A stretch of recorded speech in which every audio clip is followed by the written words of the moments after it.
Kepada Florena Simon, Putri Ada, Sien Fatan, Muhammad Arful, Anabel, Farhania Primadela, Clarin, Yes Deon, Indah Wulandari, Bib Aja, Anissa Anastia, Nita Gultom, Melati Anissa, Seli Suherti, Alondra Sarah Vegas, Ayesha Rizky Kirani, Siti Wulandari, Wajah Pribumi, Iis Wahyuni, Zizi Oji, dan Genevieve.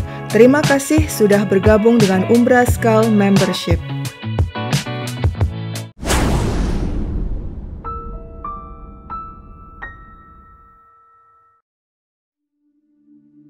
Hari itu 28 Mei 2002 pukul 10.41 malam, petugas pemadam kebakaran mendapat laporan terjadi kebakaran di sebuah unit perkantoran di Blok 165 Bukit Merah Sentral, Singapura. Ketika petugas tiba dan masuk ke unit yang terbakar, mereka menemukan 2 korban tewas terkapar di lantai.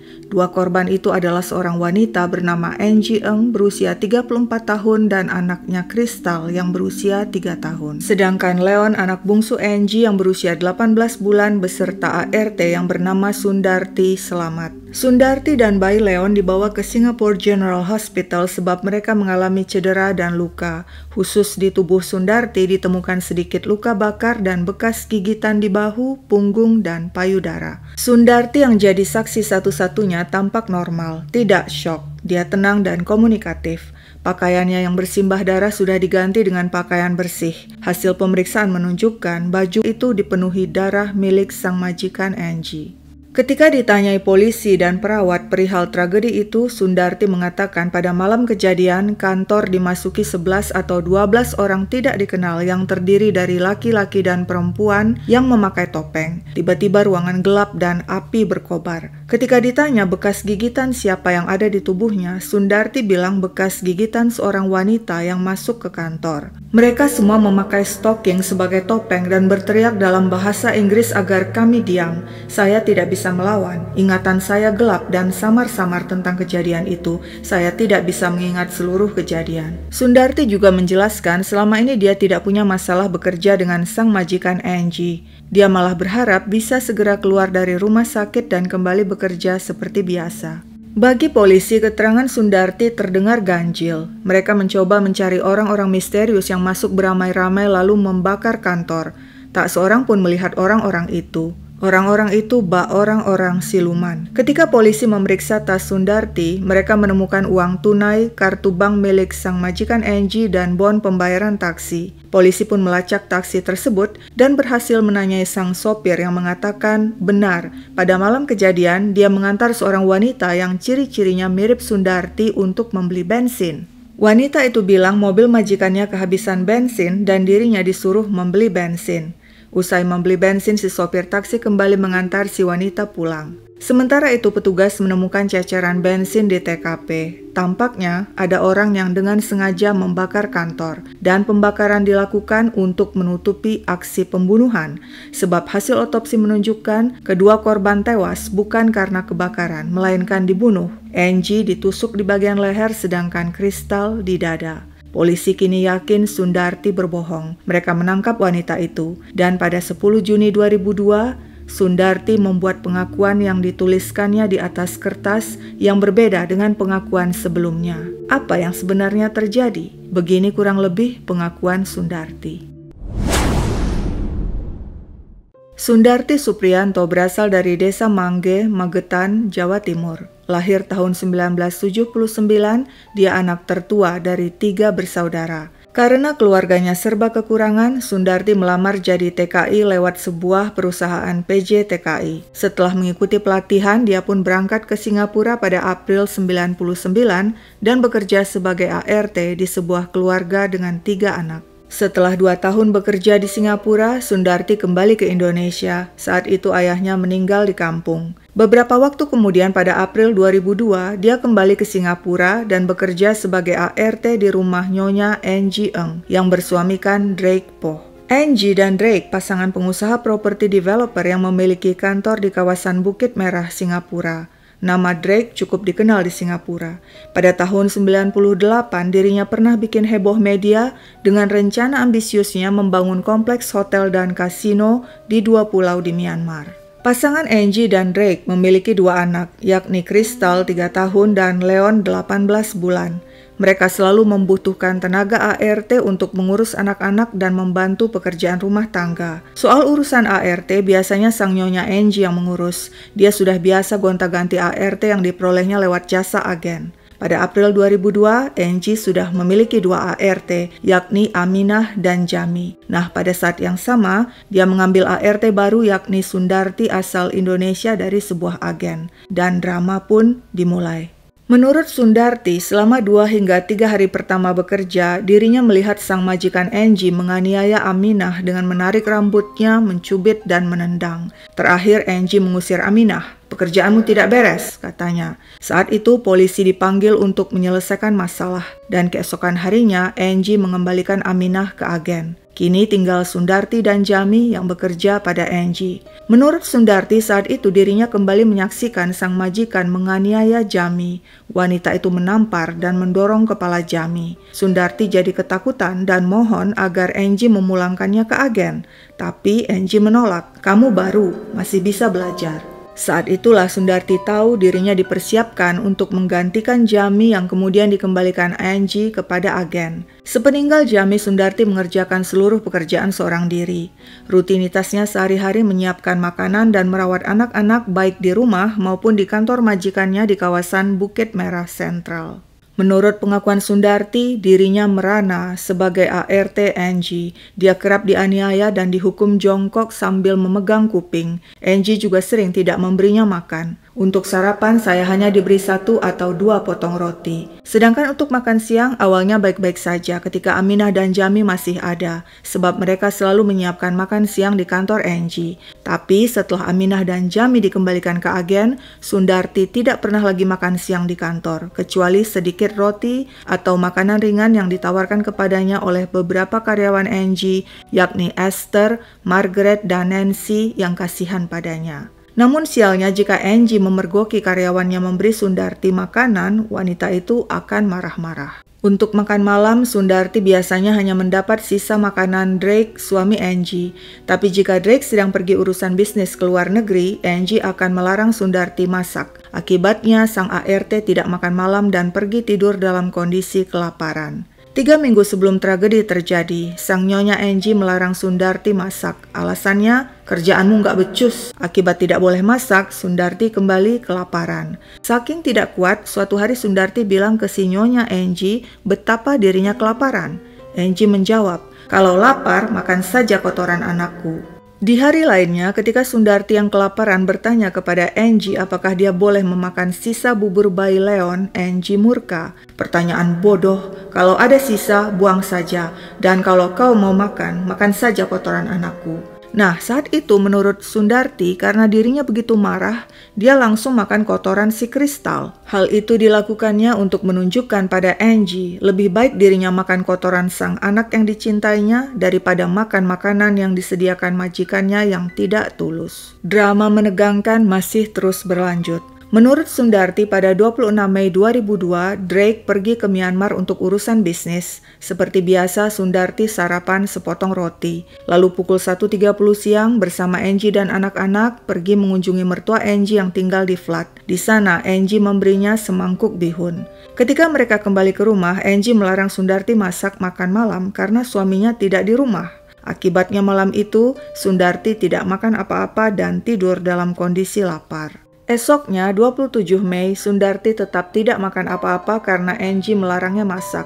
Untuk menahan lapar, dia hanya minum air hangat. Malamnya dia kembali tidur dengan perut kelaparan. Keesokan harinya, 28 Mei 2002, Sundarti bangun pukul 5.30 pagi dan langsung mengerjakan pekerjaan rumah tangga. Sekitar pukul 8.30 pagi, dia menyuapi bayi Leon bubur. Sementara nyonya Angie memberi makan si sulung Crystal. Saat itu, 2 hari sudah Sundarti kurang makan. Perutnya lapar sekali. "Saya lapar, Bu," katanya pada Angie yang akhirnya memberinya 2 bungkus mie instan. Namun saat Sundarti merebus air di panci untuk memasak mie, Angie melarang. "Makan saja mie itu mentah," perintahnya. Tapi Sundarti tidak menuruti. Saat Angie tidak melihat, dia seduh mie dengan air panas lalu duduk di kursi dapur bersiap makan. Mendadak Angie masuk ke dapur dan membentak, "Jangan duduk di kursi, makan di toilet." Sundarti pun pindah ke toilet dan makan mie instan di sana. Tapi baru makan 3 sendok, Angie memanggilnya karena mereka harus berangkat ke kantor di Bukit Merah. Angie meninggalkan mie instan begitu saja di toilet, perutnya masih keroncongan. Sundarti berangkat ke kantor bersama Angie dan kedua anaknya. Saat itu sudah pukul 11.30 siang. Di kantor, Sundarti menemani Crystal dan Leon di ruang bermain, sementara Angie bekerja.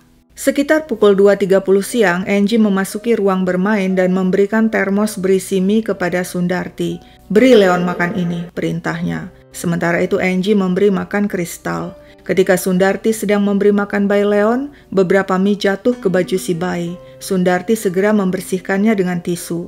Melihat hal itu, Angie lagi-lagi marah. "Jangan banyak-banyak pakai tisu, memangnya itu punya orang tuamu?" Menurut Sundarti, kelakuan minus Angie masih terus berlanjut. Usai makan siang, bayi Leon ngompol di karpet. Angie marah dan memukul si bayi dengan tongkat, dan setelah itu lanjut memukul pantat Sundari dengan tongkat. "Kamu makan makanan Leon ya?" Sundarti membantah dia tidak makan makanan Leon. Dia hanya meniup makanan itu agar dingin sebelum menyuapkannya pada si bayi. Menurut Sundarti, saat itu dirinya sudah benar-benar tertekan dan marah sekali. Keributan antara Sundarti dan Angie didengar karyawan kantor yakni Esther, Margaret, dan Nancy. Setelah keributan berlalu, Sundarti mencuci piring di dapur. Saat itu dia bertemu Rose, janitor kantor. "Aku lapar, sudah 3 hari tidak makan," katanya pada Rose. Rose memberinya 3 potong biskuit dan Sundarti langsung melahapnya, lumayan untuk mengganjal perutnya. Sekitar pukul 6 sore, Angie mengajak dirinya dan 2 anak keluar kantor. Mereka mampir di sebuah toko ponsel dan saat itu bertemu dengan karyawan Angie yakni Esther dan Margaret. Margaret menawarkan buah lengkeng pada bayi Leon, tapi Angie mencegah. "Leon batuk," katanya. Ketika Margaret memberikan lengkeng itu kepada Sundarti, Angie marah. "Jangan kasih dia." Menurut Sundarti, saat itu dia merasa kecewa dan sangat diremehkan majikannya. Mereka kemudian kembali ke kantor dan berada di sana sampai malam, sementara karyawan lainnya sudah pulang. Dan disinilah cerita Sundari menjadi semakin menyeramkan bak sebuah film thriller. Sekitar pukul 8 malam, Sundarti dan Angie memberi makan anak-anak. Menurut Sundarti, saat itu anak-anak rewel hingga Sundarti kena semprot Angie. "Kerjaanmu nggak beres, di kantor cuma duduk dan makan saja, bukannya ngurusin anak-anak dengan baik." Angie mengambil sendok makan berbahan melamin dan menusukkannya ke telinga Sundarti. Meski telinganya tidak berdarah, Sundarti kesakitan. Hal itu bukan pertama kali dilakukan Angie padanya. Usai makan, menurut Sundarti, bayi Leon pup. Dia lalu mengambil tisu basah untuk membersihkan si bayi. Melihat hal itu, Angie kembali marah. "Kerjaanmu terlalu lambat, bersihkan Leon dengan benar." Wanita itu menyambar tisu yang sudah kotor itu dari tangan Sundarti, lalu melemparkannya ke wajah sang ART hingga kotoran Leon menempel di pipi Sundarti. Saat itu Sundarti mengaku dia ingin muntah dan marah. Tapi dia menahan diri dan seperti menantang kembali mengambil tisu basah yang baru dan membersihkan Leon. Angie yang marah kembali menyambar tisu kotor itu dan melemparkannya ke wajah Sundarti hingga meninggalkan kotoran di hidung sang ART. Tapi Sundarti kembali mengambil tisu baru dan membersihkan Leon. Untuk ketiga kalinya, Angie merampas tisu tersebut dan kembali melemparkannya ke wajah Sundarti. Sundarti diam saja, lalu memungut ketiga tisu kotor dan membuangnya ke dalam toilet. Saat itu, dia merasa mual dan lapar, lalu bilang ke Angie ingin minum air putih. Tapi Angie malah memerintahkannya untuk memberi Leon susu. Sundarti kemudian mengatakan lagi kepada Angie beberapa kali, "Saya lapar dan saya ingin ke dapur untuk minum." Angie murka, "Kalau sangat lapar, makan kotoran Leon." Sundarti marah lalu mengambil kotoran Leon di toilet dan memasukkannya ke dalam mulutnya. Setelah itu dia mencuci wajahnya dan pergi ke dapur untuk minum. Saat itu dia tidak sadar Angie berada di belakangnya. Wanita itu langsung menarik kerah baju Sundarti dari belakang dan menyeretnya ke ruang bermain. "Selesaikan pekerjaanmu memberi Leon susu," perintah Angie. Sundarti menuruti dan memberi si bayi susu. Menurut Sundarti, saat itu Leon mulai memain-mainkan mouse komputer milik ibunya. Angie merampas mouse itu hingga Leon menangis. Akibatnya, Angie marah dan memukul sang bayi. "Berkemas, bersiap untuk pulang," perintah Angie pada Sundarti. "Apa kristal saya pakaikan piyama?" tanya Sundarti. Pertanyaan itu kembali menyulut kemarahan Angie yang kemudian menarik tas ransel yang dipegang Sundarti. Apes, si Angie malah terjengkang ke belakang dan jatuh menimpa Kristal. Kristal menangis hingga Angie berusaha menenangkan anak sulungnya itu. Nah, saat itu menurut Sundarti, Bayi Leon kembali memain-mainkan mouse komputer. Sundarti melarang dan mengambil mouse itu. Akibatnya Leon menangis. Agar Leon diam, Sundarti memberikan kembali mouse itu, tapi pada saat yang bersamaan Angie merampasnya dari tangan Sundarti hingga Sundarti jatuh menimpa bayi Leon. Sundarti yang tidak tahan lagi berdiri lalu protes. "Bu, mengapa setiap hari ibu menganiaya saya? Saya sakit." Angie naik pitam lalu mencakar wajah Sundarti. Kali ini Sundarti melawan dan menarik baju Angie. Kedua wanita itu mulai bergulat. Sundarti mencoba memukul Angie beberapa kali, tetapi Angie berhasil menangkis. Sundarti menyambar kabel di bawah meja, dia ingin mengikat tangan Angie, tapi gagal. Sundarti tidak kehabisan akal, dia segera berlari ke belakang dan mengambil tali lalu kembali ke ruang bermain. Dia coba mengikat tangan Angie untuk menghentikan amukan wanita itu, namun lagi-lagi gagal sebab Angie melawan. Kedua wanita itu kembali bergulat. Akhirnya Sundarti berhasil menjerat leher Angie dengan tali. Saat itu, menurut Sundarti, majikannya sudah lemas. Dia pun menghentikan aksinya lalu mendekati Kristal dan Leon yang menangis dan menenangkan mereka. Tapi Kristal malah mendorongnya. Nah, saat itu tidak disangka-sangka Angie bangkit. Dia tendang Sundarti dari belakang. Kedua wanita kembali bergulat. Angie menjambak rambut Sundarti dan membenturkan kepalanya ke dinding. Sekuat tenaga Sundarti mendorong Angie dan berhasil meloloskan diri. Dia lari ke dapur mencari senjata yang bisa dipakainya menghadapi Angie. Angie tidak tinggal diam. Dia kejar Sundarti ke dapur dan mendorong wanita itu hingga Sundarti kehilangan keseimbangan. Angie menyambar ketel berisi air panas dan menyiramkannya ke arah Sundarti. Sang ART menendang kaki Angie hingga Angie jatuh bersama ketel. Air panas dalam ketel tumpah hingga mengenai tangan dan kaki Angie. Tapi pertarungan belum usai. Keduanya kembali bergulat hingga pintu kamar mandi lepas dan jatuh menimpa Sundarti. Sundarti bangkit lalu menuju pintu keluar untuk melarikan diri. Tapi Angie mengejarnya dengan sebilah pisau di tangan dan mencoba menikamnya. "Jangan, jangan," pinta Sundarti yang berhasil menghindar dan kembali masuk ke ruang bermain. Di sana Sundarti langsung menggendong Kristal dan Leon. Dia memakai kedua anak itu sebagai tameng guna menghadapi amukan Angie. Menurut Sundarti, Angie tidak peduli dan terus menyerangnya dengan pisau. Sundarti yang kelelahan akhirnya melepas Leon ke lantai, namun tetap menggendong Kristal sambil terus menghindari tusukan Angie yang sempat mengenai dada Kristal. Sundarti berhasil mundur, lalu melepaskan Kristal ke lantai dan lari ke dapur menyambar sebilah pisau. Angie mengejarnya, kini dengan dua pisau masing-masing di tangan kanan dan kiri. Kedua wanita itu kembali bertarung dengan pisau. Angie gagal menikam Sundarti yang berlari ke arah Leon dan mengambil bayi itu. Sundarti meletakkan pisau ke leher sang bayi dan mengancam Angie. "Potong tanganmu, kalau tidak aku akan bunuh anakmu." Mendengar ancaman itu, Angie terdiam, lalu mulai mengiris tangan kirinya dengan pisau. Tapi menurut Sundarti, Angie bangkit dan kembali mengejar Sundarti dengan dua pisau di tangan. Saat tiba di dekat meja, Angie menjatuhkan pisau dan melemparkan barang-barang di atas meja ke arah Sundarti. Sundarti yang mengarahkan pisau ke leher Leon kembali mengancam Angie agar wanita itu bundir, jika tidak dia akan bunuh Leon. Saat itu menurut Sundarti, dia berencana usai Angie bundir, dia akan bunuh anak-anak lalu membunuh dirinya sendiri. Angie mundur, masuk ke ruang bermain. Tiba-tiba Sundarti mendengar Angie berkata dari dalam ruang bermain, "Aku mati." Setelah itu senyap, tak ada suara lagi. Sundarti menunggu beberapa saat sebelum memasuki ruang bermain. Di sana, dia temukan Angie terkapar di lantai dengan pisau tertancap di leher. Setelah yakin Angie tewas, Sundarti menarik pisau dari leher wanita itu dan mengumpulkan pisau-pisau lainnya dan jam tangan Angie, lalu mencucinya di kamar mandi. Sundarti kemudian menarik jasad Angie ke dapur dan meninggalkannya di sana. Selanjutnya dia taruh Kristal di dekat sang ibu.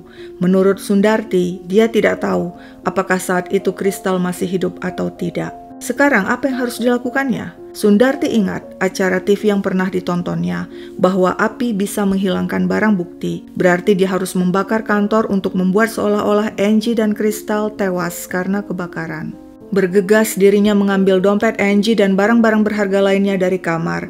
Dia harus segera membeli bensin untuk membakar kantor. Namun dia baru sadar bajunya bersimbah darah. Dia segera mencucinya lalu mengeringkan baju itu di microwave. Dia ambil wadah kosong lalu memanggil taksi dan pergi ke pom bensin untuk membeli bensin dan kembali ke kantor dengan taksi. Saat turun dari taksi, Sundarti melihat seorang wanita duduk di halte bus sambil merokok. Dia dekati wanita itu dan membeli 2 korek api darinya. Setelah itu dia bergegas masuk ke kantor dan menuangkan bensin ke ruangan, lalu menyalakan korek api hingga api berkobar. Dia ambil Leon dan berbaring bersama bayi itu di lantai. Menurut Sundarti, saat itu dia ingin mati sebab dia tidak akan bisa kembali ke Indonesia. Dia tahu dirinya akan ditangkap dan dihukum mati atas perbuatannya. Namun mendadak bayi Leon bangkit dan berjalan ke arah api. Tangan dan rambut anak itu terbakar. Sundari segera menyelamatkan sang bayi dan memadamkan api yang membakar Leon dengan cara memeluk sang bayi sambil berguling-guling di lantai. Dia lalu menaruh Leon di tempat yang aman. Setelah itu dia berjalan menuju api, ingin mati. Tapi Leon berteriak hingga Sundarti membatalkan niatnya bundir. Dia lalu membawa Leon keluar. Saat itu, menurut Sundarti, orang-orang telah berkumpul di depan kantor dan menyambut dirinya dan Leon yang selamat dari kebakaran. Sundarti bilang di dalam masih ada Angie dan Kristal. Dan demikianlah kronologi kejadian versi Sundarti yang membuat semua orang yang mendengarnya tercengang. Benar-benar luar biasa, melebihi sebuah film thriller. Sidang pertama kasus ini digelar di Pengadilan Singapura pada Agustus 2003. Sundarti dituntut hukuman mati atas kekejamannya membunuh Angie dan anaknya Kristal yang baru berusia 3 tahun. Meski Sundarti mengaku dirinya lah yang menyebabkan kebakaran, namun dia bersikukuh Angie lah yang terlebih dulu menyerangnya hingga terjadi perkelahian dan Angie menusuk Kristal yang kemudian berakhir dengan Angie bundir menusuk dirinya sendiri. Namun bukti forensik berkata lain. Sundarti bilang Angie menyerangnya hingga dia membela diri. Tapi luka-luka yang diderita Sundarti ringan, tidak menunjukkan dia berusaha membela atau mempertahankan diri. Sebaliknya, justru luka-luka di tubuh Angie lah yang parah. Ada 12 luka tusukan termasuk luka tikaman fatal di leher yang menyebabkan wanita itu tewas. Beberapa bekas gigitan di tubuh Sundarti juga ternyata adalah bekas gigitan Kristal. Sepertinya anak itu berusaha melawan ketika Sundarti tengah melakukan sesuatu padanya. Menurut ahli forensik, luka-luka di tubuh Angie tidak mungkin disebabkan oleh dirinya sendiri atau bundir. Dari posisi dan bentuknya, luka itu hanya bisa disebabkan oleh orang lain. Kuasa hukum Sundarti menyampaikan pembelaan bahwa apa yang dilakukan Sundarti merupakan upaya membela diri dari penganiayaan yang selama ini dilakukan Angie padanya. Sang pengacara menegaskan Angie lah si penyerang sesungguhnya. Saksi-saksi yang hadir di persidangan seperti karyawan-karyawan Angie mengatakan Angie sering memarahi Sundarti dan terkadang tidak memberinya makan. Esther, salah seorang karyawan bilang, sebelum makan siang pada hari kejadian, Angie minta bantuannya memastikan Sundarti tidak meninggalkan kantor. Angie juga menyampaikan kekhawatirannya karena pada malam sebelumnya, Sundarti ketahuan membawa Kristal keluar kamar tidur tanpa alasan apapun. Kepada karyawannya, Angie juga mengeluh Sundarti memakan makanan sang bayi Leon. Rose, sang janitor, bersaksi, kurang lebih setahun terakhir Angie gonta-ganti ART sebanyak total 8 orang. Aminah dan Jami juga ikut bersaksi. Selama jadi ART Angie, mereka berdua sering dimarahi dan dianiaya wanita itu seperti ditampar, ditendang, dan disuruh jongkok sambil memegang kuping. Namun Drake, suami Angie dan keluarga Angie lainnya yang turut bersaksi, menegaskan Angie tidak pernah menganiaya ART. Sidang kasus ini berlangsung cukup panjang, setahun. Hakim Rubin meyakini Sundarti banyak mengarang dan melebih-lebihkan cerita dan berbohong dalam pengakuannya, termasuk tentang Angie yang berkali-kali menyuruhnya makan kotoran sang anak. Meski tidak ada satu saksi mata pun yang pernah menyaksikan langsung Sundarti dianiaya secara fisik oleh Angie, Hakim Rubin percaya sebab saksi-saksi lainnya mengatakan Angie memang sering menganiaya ART. Menurut Hakim Rubin, akibat penganiayaan terus-menerus selama sebulan lebih yang dilakukan Angie inilah, Sundarti akhirnya kehilangan kontrol lalu melakukan aksi pembunuhan. Sebab itulah, meskipun Sundarti banyak berbohong dalam pengakuannya, namun karena hakim yakin wanita itu mengalami penganiayaan hingga lepas kontrol, hakim menjatuhkan vonis penjara seumur hidup baginya dan bukan hukuman mati. Keputusan itu cukup mengejutkan, terutama bagi Drake dan keluarga besar Angie yang merasa kecewa. Mereka menolak permintaan maaf Sundarti. Dalam acara dokumenter Crime Watch, Drake tampil dan menyampaikan perasaannya tentang tragedi tersebut. 自从那件事发生过后，我整个生活都改变了。晚上的时候很难睡。 包括我的孩子都很难睡了，所以当他提起到他的母亲的时候，我的确很难过。有时候不懂要怎么告诉他的妈妈怎样。那么有时我只好带他去那个坟墓那边去看看他的妈妈了。目前我对于理由方面我没有信心，不敢相信他们呢，所以一般上我的家务由妹照顾，那么 孩子由我妈妈照顾，晚上我自己照顾。 Ketika Angie tewas, usia pernikahannya dengan Drake sebenarnya masih muda, baru 4 tahun. Saat itu Drake sudah lama menderita penyakit ginjal dan telah melakukan transplantasi ginjal di India. Angie selalu merawat dan mengingatkan Drake untuk menjaga diet dan menjalani pola hidup sehat. Namun sepeninggal Angie dan Crystal, semangat hidup Drake menurun. Meskipun pria itu sayang pada anaknya Leon yang saat itu pengasuhannya dibantu seorang neni asal Filipina, Drake tidak bisa menyembunyikan kesedihannya. Dia mulai mengabaikan kesehatannya dan makan sesukanya. Dia mengalami stroke ringan hingga bicaranya cadel. Kondisi ginjalnya juga semakin parah hingga dia harus menjalani cuci darah. Pada 3 Oktober 2008, 6 tahun setelah anak istrinya tewas, kondisi Drake memburuk hingga akhirnya koma. Saat itu, Leon yang telah berusia 8 tahun menangis dan memanggil-manggil Drake. Ayah jangan menyerah, ayah harus menjaga aku. Namun malang, esoknya Drake meninggal di usia 50. Leon kini sendiri tanpa ayah, ibu, dan sang kakak Crystal. Dia diasuh oleh paman dan nenek dari pihak ayah. Ada beberapa hal lainnya yang patut disimak. Setelah tragedi tersebut terjadi, polisi sempat memeriksa kamar Sundarti dan menemukan wanita itu banyak menyembunyikan makanan di sana. Karena penasaran dengan latar belakang Sundarti, polisi kemudian menghubungi majikannya terdahulu. Dan sang majikan mengatakan Sundarti punya kinerja buruk, pemalas, suka berbohong, dan mencuri. Ketika kemudian polisi menanyakan kepada Sundarti alasannya mencuri, Sundarti bilang karena saat itu dia perlu uang untuk membantu biaya pengobatan ayahnya. Dan yang cukup mengejutkan adalah pihak agen sebenarnya tahu latar belakang minus Sundarti, tapi mereka tetap mempekerjakan Sundarti tanpa memberitahu latar belakangnya kepada majikan berikutnya yakni Angie. Demikian pula sebaliknya, agen tahu Angie punya track record yang mencurigakan. ART yang bekerja padanya tidak pernah betah. Selama 1 tahun terakhir, Angie selalu gonta-ganti ART hingga mencapai 8 ART. Angie juga diketahui menganiaya ART sebelumnya yakni Aminah dan Jami. Namun mengapa agen tidak memblacklist Angie dan malah masih mengizinkan wanita itu menyewa jasa ART Sundarti? Sangat disesalkan.